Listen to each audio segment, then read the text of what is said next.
I come to you from Seattle. You got a little bit of an idea of what the Seattle market looks like. From Cassie's presentation, talking about Californians and how it use. Before I get started, sort of pass those around the room. I want to point out this is not an endorsement of said products by me, University of Washington, of course. I acknowledge that I live and work and recreate what happens Coast Salish. I tell people and currently spend on lands of various First Nations that do house. I'm on my team back at the University of Washington, the team at Waterloo for the data, and the good people of Washington, and I should say Monaco as well, and other visitors for coming in getting us excise taxes. So I'm talking about cannabis package labeling in Washington State. Whether people in Washington recall seeing a warning label on cannabis packaging, what we call specific health warnings and then health release. We're talking about package labeling, which is separate from, as we just sort of the health warning people make it elsewhere, such as in the store or online, some nut tenders.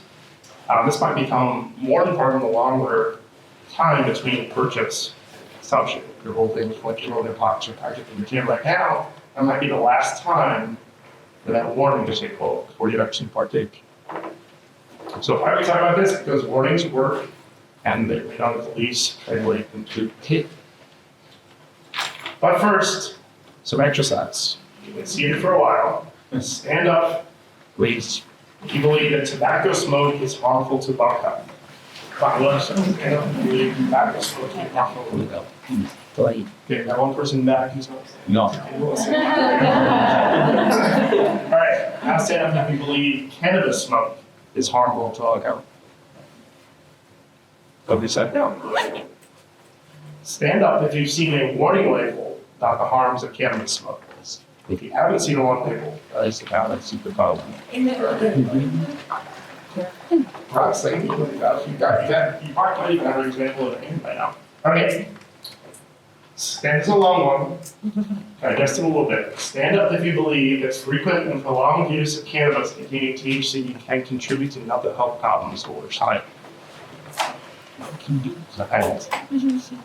Now, stand up if you've seen a warning label to that effect.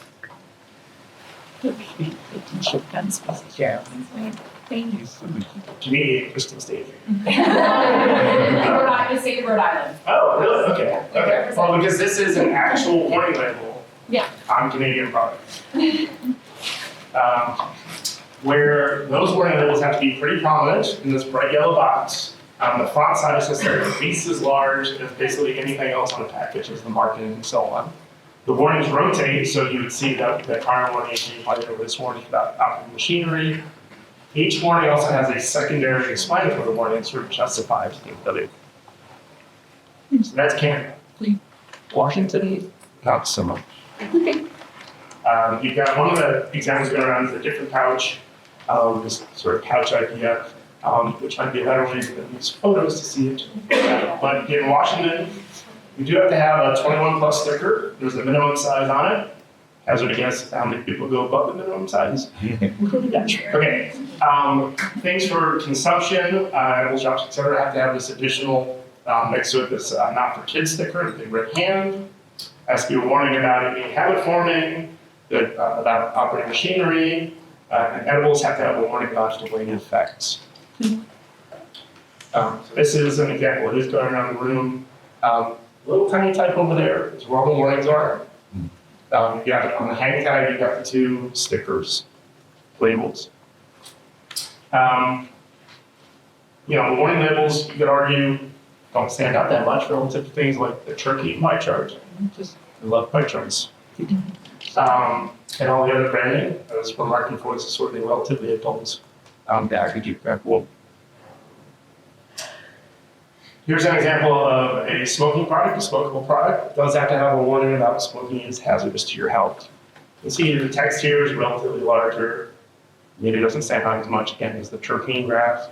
Or lazy bee or cannabis and knowledgeable.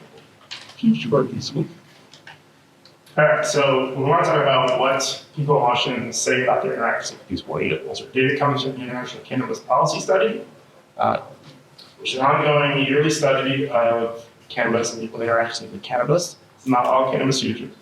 We use 3 waves, 2020 to 2022. Each wave is generally representative of people in Washington 16 to 65. That representativeness is aided by some rate poster application weights, which I rescale in order to pool across the 3 waves. We do that because we're really interested in how things change over the years, and they didn't really change over the years, and I want to stabilize small groups.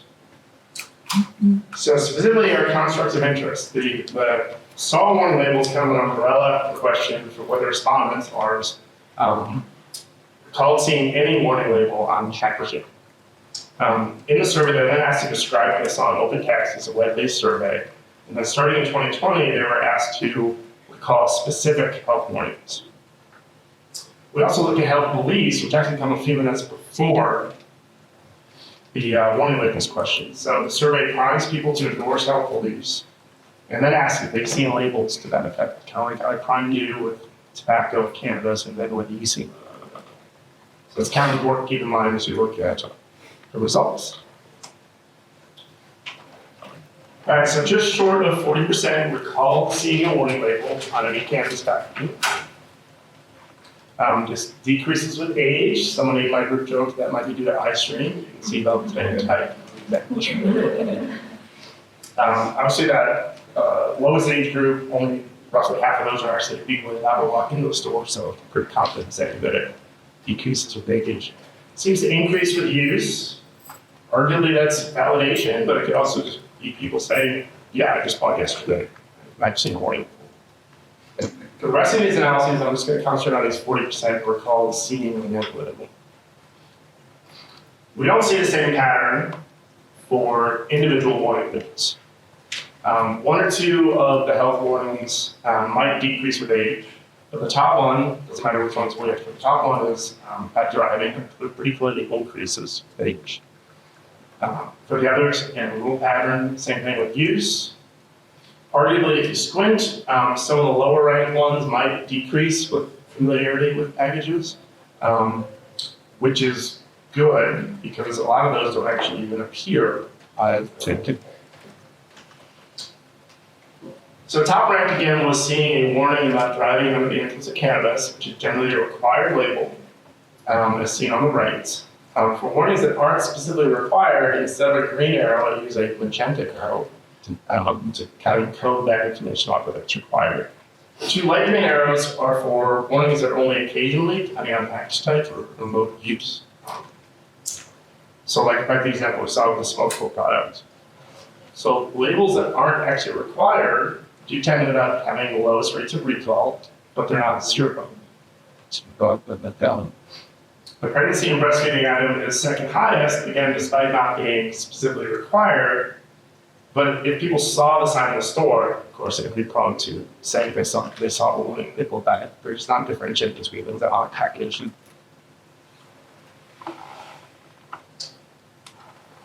All right, so now I'm going to concentrate on just a subset of these that mostly match with items in the beliefs, the health beliefs section on the survey. So while just under 50% recall seeing a warning label about driving, just short of 74% endorse the belief that operating gigs will ever share and relax using cannabis is risky. Where the arrows cross, you have a change in ranks. So you can see the concern about teens in cannabis jumps up to 3rd place among ASH beliefs. As you scan this, one way to read it, is a sort of 20+% of participants who saw this in mixed studies as well, endorse the belief without needing to see a warning label. The lowest ranked here again is this belief about high THC products and memory concentration. The warning label recall question is specific to high THC. So being somewhat loose in the matching here, but that's what you do. And again, it's also not a required warning. So some conclusions from this little exploration. Regarding driving operating machinery, respondents rate the dangers pretty highly, despite only half recalling seeing the warning label for them driving.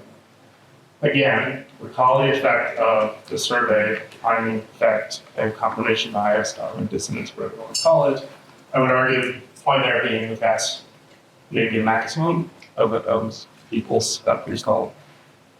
Other sources of information, like the key here, obviously we've had long campaigns against drunk driving, so there's probably definitely sure with that spillover effect into cannabis and private. Regarding cannabis smoke and lung health, pretty low on the belief rankings, low on recall, considering it is actually required on smokable products. Now, obviously, that recall rate could be depressed by people moving away from the smokable products. But in Washington and in some other analysis we've done, like I showed here, among past year users, the average person reports 118 days of use of flower. Even if their primary mode is something else, people are still smoking the flower. So smoking happens, the message is not getting out about dangers of smoke. You're fighting against that natural product idea. When obviously tobacco is a natural product too, but whatever. So I kind of argue here that maybe there's a tar analog that's necessary here. Back in the 70s or 80s in the US, cigarette marketers were required to quantify the level of tar in cigarettes. So you could literally hold two packages, say, this one's got less tar. Tar sounds yucky, I don't want that on my lungs, and kick down. All right, regarding memory and concentration. Again, this is only one danger of high-THC products. We've already got 51% endorsing a health belief, despite there not being any label into that ads. Relatively recently in Washington, we started adding a high-THC badge to certain products. This might be a good place to add, along with that badge, or was it actually some rotating, cannabis-style rotation of labels of the harms, of multiple harms of high-THC products. I want to close with mixing with other drugs. It's not currently a warning label. It's not asking the health beliefs. 16% of people recall seeing a warning label about that. So I kind of do some active and active extrapolation and figure that if it was a health belief question, you'd have at most 50% of people endorsing that, which is kind of problematic given that we know about, for example, pretty negative synergistic effects of alcohol and cannabis. It's hard to Alright, so that's, like I said, that's where we're going to close with. I do want to kind of point this out. We were just really looking at this package as well, which I find very amusing because the regulations are pretty clear about hang tags and tops and boxes. So this company very cleverly came up with a sort of hexagonal pyramid thing, whatever you want to call it, that's going around the room, where, there's no real top, so I can't put any warning labels on the top. So it all gets shoved to the bottom, where you're never going to see it once you get it home. Instead, you've got all this room for parking. When I started this project, I thought that I would end up talking about how there's really not any room for more warning labels. There is.